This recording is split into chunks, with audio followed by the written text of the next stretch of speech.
अच्छी शायरी करता है जिंदगानी को कहो, जिंदगानी को कहो मिसरे उला असर। वाह वाह वाह। मौत आए तो उसे मिसरे सानी कहना। और 4-5 शेर मुलाना कर लीजिए। इरशाद है। वो हकीकत को कब समझते हैं? वो हकीकत को कब समझते हैं? बता भाई, वो हकीकत को कब समझते हैं? आदमी को जो रब समझते हैं। वाह।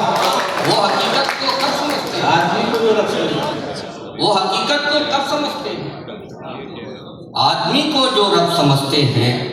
और जिनको अपना नसब नहीं मालूम,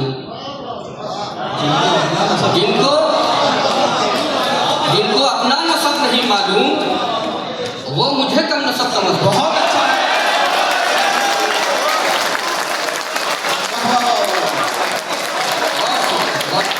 बहुत अच्छा पढ़ रहे हैं आप सब।